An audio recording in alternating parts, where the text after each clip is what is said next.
لله رب العالمین والعاقبة للمتقین ولا حول ولا قوة الا بالله العلی العظیم. برادران و خواهران خیلی گرامی، نام برنامه را گذاشتیم دین و شعر. البته شاید نفرهایی که آگاهی نداشته باشند که آیا شعر هم در داخل دین مان، در شریعت مان، آیا خواندن و گفتنش جایز هست یا نه؟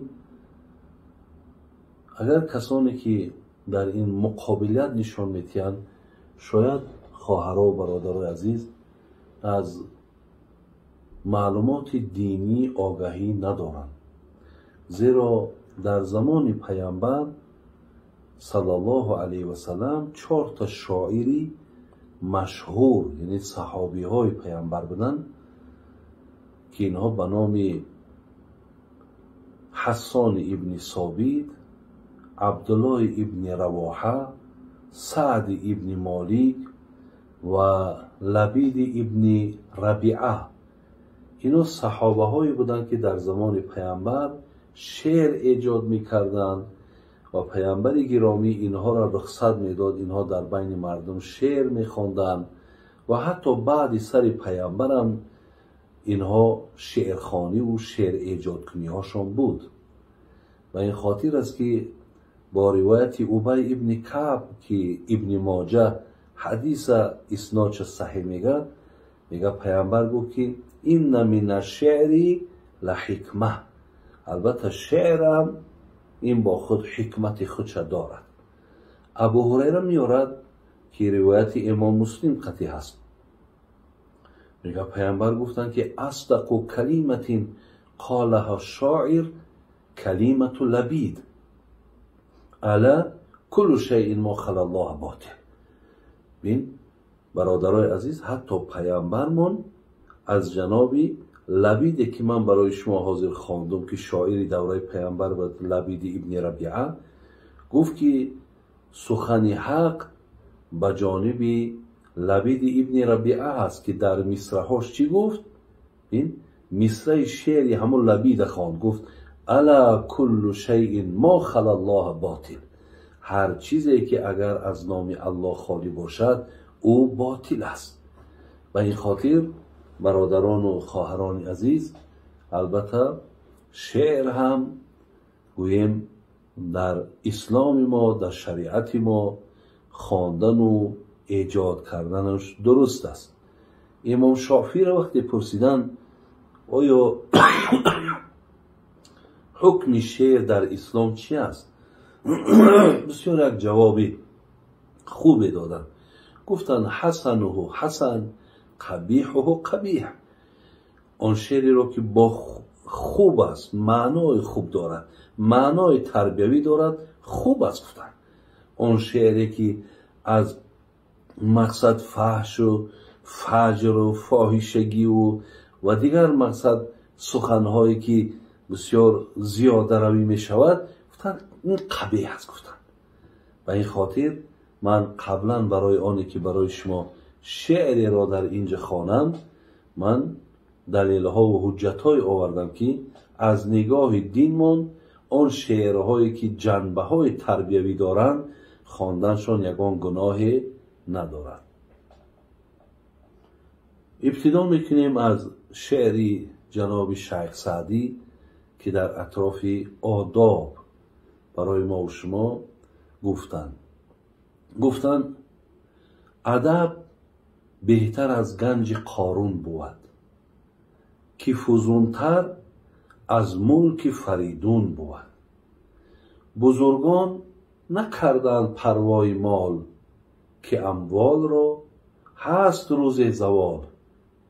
اینان سوی علم و ادب تاختن که نام نکو از ادب یافتن. برادران و خواهران عزیز، من برای شما یک کم ترک برای معلومات پیدا کردن تا اگرچند فکر میکنم قدر مصرعهای دشوار فهمم نبودن، لیکن کمتر برای با معلومات پیدا کردن تون گفت ادب بهتر از گنج قارون بود که فزونتر از ملک فریدون بود. شیخ سعدی آداب بالاتر گذاشت از تمام آن مبلغ و ثروت و دارایی که قارون داشت. دوم مصرع ادب را بالا گذاشت و برتر شماری از آن تخت و از آن ملکی که فریدون داشت. بزرگان نکردند پروای مال که اموال را هست روز زوال. ببینید مقصد عزیزای خدا میگه پروای مال و ملک دنیا نکردن، زیرا اینها میدانستند که آخری مال یعنی نابود شوی است و از دست به دست دیگر گذاشتن است. اینان سوی علم و ادب تاختند که نامی نکو از ادب یافتند. امروز میگه هر بزرگواری را که شما نگاه کنین نامشون فقط از علم و از ادب بالا شد.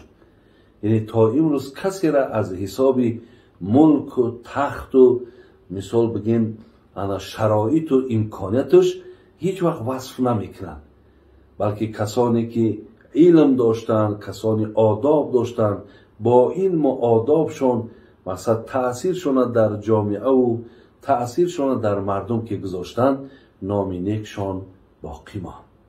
البته حق به جانب شیخ سعدی هست، زیرا پیامبر گرامی هم گفتن این المؤمن لا یدرک بحسن خلق درجه صائم القائم.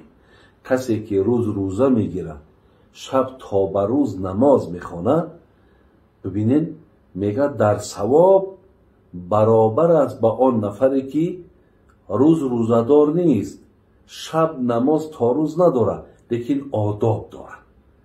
وقتی آداب خوب کی دارد در ثواب میگه از آدم روزدار و شب زنده‌دار هیچ کمی نداره. به این خاطر برادران و خواهران عزیز، انشاءالله این برنامه ما و شما اگر خدای مهربان کشایشتیه و خدای مهربان اگر برای ما و شما شرایط فراهم کند، من برای شما این مصرع ها را در این برنامه برای شما هر روز یک مصرع های شعری نوی میخوانم و معنا میکنم و از شما فقط یک خواهش دارم که این شعرهایی که من برای شما از این عزیزا و بزرگا میخوانم شما اینها را قید کنین، شما اینها را حفظ کنین و همچون وظیفه خانگی هم برای فرزنداتون تین تا اونها هم ایره خوانن. آدم وقتی که از شعرم که اگر چقدر معلومات و خزینه زیاد داشته باشه، خدا خواهد برای او هم بهتر و خوبتر است از او کسی که در 50 و 60 رفته است 2 مصرع شعر هم از یاد نمیداند. الله خاتمه مون بخیر، ایمانمون با سلامت نگه داره. آمین یا رب العالمین.